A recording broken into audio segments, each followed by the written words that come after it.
amigos, sejam bem-vindos a mais um momento de reflexão. Hoje nós vamos falar sobre a Mãe Santíssima e sua fidelidade a Deus, aproveitando para trazer esse ensinamento para as nossas vidas. Que Jesus possa estar presente nos nossos corações, nos nossos lares, trazendo paz, harmonia e principalmente entendimento sobre as verdades da vida, o propósito das experiências que nós passamos todos os dias. Humberto de Campos nos traz um relato no livro Lázaro Redivivo sobre como Maria de Nazaré enfrentou o momento do grande sacrifício de Jesus. Não é fácil, minha gente, porque para qualquer mãe a gente pode imaginar a situação que ela passou. E Humberto de Campos vai nos relatar em detalhes esse momento. Ele conta que quando João Evangelista veio avisar Maria sobre a prisão de Jesus, ela, muito emocionada, recolheu-se ao santuário da prece e ela rogou ao Senhor Supremo que lhe poupasse o filho querido, seu filho amado, que tinha nascido para a salvação dos oprimidos, cheio de amoroso poder, que levantava paralítico, curava leprosos, restituía as esperanças para as pessoas desconsoladas. E Maria confiou ao Deus de misericórdia as suas preocupações, as suas súplicas, esperando uma ação da providência naquele momento. Só que, pouco tempo depois, João voltou para dizer que o Messias continuava encarcerado. E a Mãe Santíssima, então, regressou à oração em silêncio, em pranto e implorando ao Pai Celestial o favor de libertar o seu filho. Porque ela era humilde, ela era pobre, ela sabia que não havia como ela convencer os poderosos da terra. Então, ela só contava mesmo com a proteção dos céus.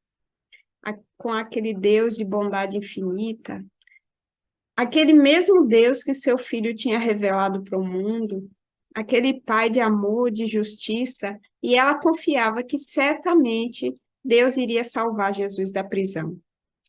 E Maria, então, se manteve em prece durante horas, só que, algum tempo depois, João voltou com mais notícias. Jesus tinha sido acusado pelos sacerdotes.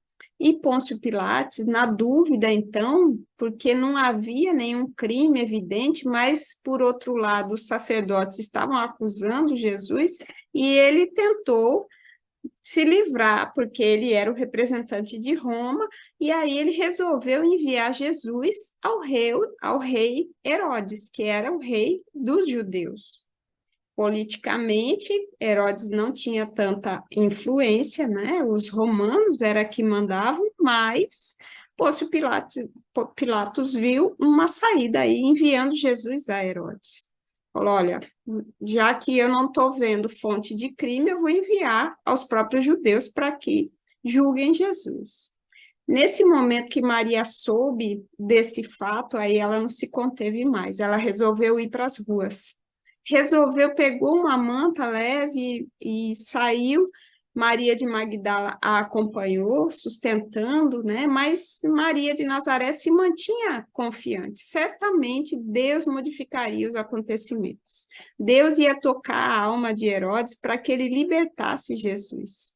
E ela não duvidou um só instante disso, porque, afinal de contas, Jesus não merecia tudo aquilo que ele estava passando. Justamente porque ele era a pessoa que espalhava consolações no mundo, ele tinha vindo ao mundo para isso. Não, nada de ruim poderia acontecer com Jesus. Maria estava confiante. E aí, então, amparada por Maria Madalena, a mãe de Jesus se dirigiu para as vizinhanças do palácio de Herodes, e ali a multidão já estava se juntando, e naquele momento ela viu uma cena muito angustiante, uma cena que ficaria marcada no seu coração de mãe, porque Jesus tinha sido açoitado, ele havia sido torturado, e sobre a cabeça dele tinham colocado uma coroa de espinhos. E estavam todos zombando de Jesus, chamando ele de rei dos judeus, e foi muito triste para Maria esse momento, Foi um momento de muita amargura, porque uma mãe vê um filho tão bom, tão justo, sendo supliciado daquela forma, doeu demais. Mas aí, naquele momento, os olhos de Maria se encontraram com os olhos de Jesus. E o que foi que ela viu naquele olhar? Ela não viu nenhuma revolta, ela não viu desespero, ela só viu serenidade, gente, só viu resignação. E a partir desse olhar, ela começou também a compreender um pouco mais aquela situação. É claro que ainda muito angustiada, mas ela compreendeu que Jesus induzia ela à oração, ao silêncio e não à revolta naquele momento. E ela continuava confiando no Pai, mas a confiança dela era de que Deus iria salvar Jesus naquele momento, salvar daquele suplício, daquela situação, e ela continuou a rogar, então, pela intervenção divina, porque não era possível. Não era possível que o Pai não se manifestasse naquele momento, era assim que Maria pensava. E aí ela continuou seguindo aquela multidão que já tinha se juntado ali e acompanhava o grupo de soldados que levava Jesus, e Herodes envia Jesus de volta para Pôncio Pilatos, né, naquela situação, e a ideia, o que Herodes diz é que quem deveria tomar a decisão final deveria ser o governador romano mesmo. Mas Maria continuou confiante, por quê? Porque ela, naquele momento em que Jesus é transferido, ela vê uma esperança. Ela fala, quem sabe Deus inspira o coração do governador, quem sabe Pilatos resolva, então, naquele momento, libertar Jesus. Só que Pilatos, ele estava mais preocupado com questões políticas, ele não estava... Jesus não significava nada para ele naquele momento. E ele queria apenas manter o seu status político e estava numa situação muito complicada, porque era muita pressão dos fariseus para que Jesus fosse condenado. E aí acontece aquilo que a gente já sabe. Diante da multidão, Pilatos convida a própria multidão a escolher entre Jesus e Barrabás. Então, Maria pensa o quê? Gente, Jesus é um benfeitor e Barrabás é um bandido. O povo não tem nem dúvida que vai escolher libertar Jesus. O povo devia muitas bênçãos a Jesus. E aí, naquele momento, ela confiou. Ela confiou que Jesus seria liberto. Mas nós sabemos que a multidão acabou escolhendo libertar Barrabás. E foi um espanto muito grande para Maria quando isso aconteceu. Meu Deus, aquela mãe atormentada pensando: onde está o Senhor que não ouve as minhas preces? Onde estão os anjos que anunciaram a chegada de Jesus? Onde? Quem vai interceder por ele nesse momento? E então, entre lágrimas, ela viu Jesus, então, vergado sob o peso da cruz. E ele caminhava com muita dificuldade, o corpo trêmulo pelas vergastadas que ele havia recebido, pelo cansaço do suplício daquele momento. E, naturalmente, obedecendo a um instinto, Maria corre para ajudar o seu filho, mas ela é impedida pelos soldados. E ela é jogada longe pelos soldados, ela não consegue nem chegar perto do seu filho, para seu extremo sofrimento. Mas ela continua acompanhando de longe. Entre lágrimas, angustiada, ela continua acompanhando. E as mulheres que eram seguidoras de Jesus também acompanham junto com Maria. Mas no meio dessa angústia, aí Maria começou a ter novos pensamentos. Ela se lembrou de Abraão, ela se lembrou do patriarca dos judeus, e ela se lembra que em uma passagem Deus havia conduzido o filho de Abraão, né, Isaac, havia pedido o sacrifício de Isaac. E Abraão, devastado, mas obedeceu às ordens de Deus e levou Isaac ao sacrifício. Somente que no último momento Deus cancela a ordem e Isaac não precisou ser sacrificado. E aí Maria pensa, pronto, é exatamente isso que vai acontecer. Certamente o Deus compassivo escutou as minhas súplicas e ele me reservou um júbilo igual ao que Abraão recebeu. Jesus, no momento supremo, ele vai ser poupado e ele vai descer do Calvário vitorioso para o seu amor, vai continuar o seu apostolado e ia dar tudo certo no final. Era isso que Maria pensava. Vai dar certo, o meu filho não vai ser sacrificado. Só que nós sabemos que não foi assim que aconteceu. Dolorosamente surpreendida, Maria viu seu filho ser içado ao madeiro entre ladrões, e quanta angústia aquela mãe sentiu naquele momento. Porque Deus não estava ouvindo as minhas preces? O que eu fiz para merecer isso que eu estou passando agora? Por que eu não mereço a bênção de ter o meu filho de volta, são e salvo? Quantas mães pensam dessa forma? Assim como Maria, angustiada naquele momento, também pensava. Era muito desalento. Somente que no momento em que ela se encontrava desalentada ao pé da cruz, ela foi amparada por João Evangelista, e naquele momento crucial, ela ouviu a voz do seu filho amado, dizendo, mãe, eis aí o teu filho, filho, eis aí a tua mãe. E, finalmente, quando a cabeça sublime do Cristo pendeu, inerte, Maria recordou tudo. Ela recordou toda a vida dela, se passou na frente dos seus olhos. A visita do anjo, a saudação celestial, o aviso de que Jesus era o mensageiro de Deus. Lembrou da infância do Cristo, de todo o comportamento dele, tão doce, tão meigo sempre, mas principalmente ela se lembrou, Jesus era o mensageiro de Deus. Jesus era seu filho, sim, mas antes de tudo, ele era filho de Deus. E sendo filho de Deus, ela, Maria, possuía desejos humanos, mas o Supremo Senhor guardava os seus desígnios insondáveis, porém muito mais justos, muito mais verdadeiros do que o desejo dela. O carinho materno dela poderia sofrer, contudo, naquele momento, a vontade celeste, que é superior à dela, havia um entendimento que talvez ela não conseguisse compreender naquele momento, mas com o tempo ela iria compreender. E restava a ela, naquele momento, aceitar a vontade do Pai. Ela chorava, sim, poderia haver lágrimas nos seus olhos, mas diante de Deus, ela sabia que o reino do céu estava em festa. Diante da vitória do Cristo, porque ele partiu desse mundo, mas partiu sereno. Ele partiu desse mundo com a sua missão cumprida. As súplicas de Maria, na verdade, ela compreende, não tinham sido em vão.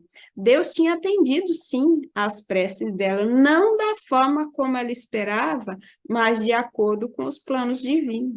E é sempre assim na nossa vida. Muitas vezes nós somos caprichosos, nós queremos dizer a Deus o que ele deve fazer, mas Deus sabe mais do que nós. E as coisas acontecem de acordo com a vontade dele e é sempre o melhor para nós. E aí foi nesse momento, então, que Maria, compreendendo a perfeição, a misericórdia e a justiça da vontade do Pai, ela se ajoelhou aos pés da cruz, contemplando o seu filho morto, e ela repetiu as inesquecíveis afirmações: Senhor, eis aqui a tua serva. Cumpra-se em mim segundo a tua palavra. Afirmações que ela havia feito desde o início da vinda do Cristo para a terra. Cumpra-se em mim segundo a tua palavra. Que nós possamos também alcançar essa elevação espiritual de dizer para Deus com desprendimento: Senhor, seja feita a tua vontade mesmo. João Evangelista permanecia em silêncio ao lado de Maria, e ele vai ter uma missão muito importante a partir de então. Ele tinha compreendido naquele momento que quando Jesus falou, filho, eis aí a tua mãe, na verdade ele estava ensinando, ele estava enviando uma mensagem sobre o amor universal. Era, na verdade, o coroamento da obra do Cristo. E João entende que para alcançar o reino de Deus era necessário que a gente vencesse o egoísmo e olhasse para as pessoas que não são da nossa família como se fosse, para que então se fizesse uma família universal em toda a humanidade, para que a gente visse em cada coração o amor que a gente vê num ente familiar, numa pessoa da nossa casa. Então, o verdadeiro sentido da família, Jesus traz ali naquele momento. E nossa história prossegue. Por muito tempo, eles ainda ficaram ali em prece ao lado da cruz, até que retiraram Jesus da cruz, e nós sabemos, naquele dia, Jerusalém escureceu, uma tempestade terrível desabou sobre Jerusalém.